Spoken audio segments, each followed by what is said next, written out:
Hello नमस्कार दोस्तों, कैसे हैं आप लोग। उम्मीद करता हूँ ठीक ही होंगे। आज मैं बात करने वाला हूँ पावर स्टार पवन सिंह और ट्रेंडिंग स्टार खेसारी लाल के दोनों गाने का टक्कर के बारे में।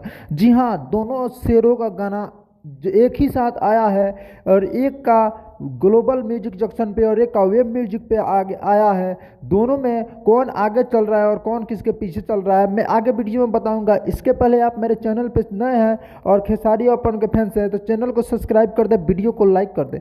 तो आगे मैं वीडियो में बताऊंगा, तो वीडियो में लास्ट तक बने रहें। वीडियो में बताऊंगा किसके गाने पे कितना व्यू है और कौन आगे चल रहा है, कौन किसके पीछे चल रहा है। तो सबसे पहले मैं आप बता दूं पावर स्टार पवन सिंह के गाने के बारे में, घाव दे देबे, जिसपे 56 लाख व्यू अभी तक आ चुका है। और खेसारी लाल का गाना दरदिया, इस पे 41 लाख व्यू आ चुका है। तो व्यू के मामले में खेसारी लाल अभी पवन सिंह के पीछे चल रहे हैं और पवन सिंह खेसारी लाल के आगे चल रहे हैं। हालांकि मुझे लगता है कि खेसारी लाल पवन सिंह के पीछे जो बहुत जल्द छोड़ने वाले हैं। आपको क्या लगता है? अगर आपको क्या लगता है आप नीचे कमेंट बॉक्स में ज़रूर बताएं कमेंट करके कि कौन किसके आगे रहेगा और कौन किसका गाना ट्रेंड करेगा। तो आपको ये वीडियो कैसी लगी? वीडियो अच्छी लगी हो तो वीडियो को लाइक कर दे, चैनल को सब्सक्राइब कर दे। तो मिलते हैं अगले वीडियो में, तब तक के लिए बाय और अपना ख्याल रखें।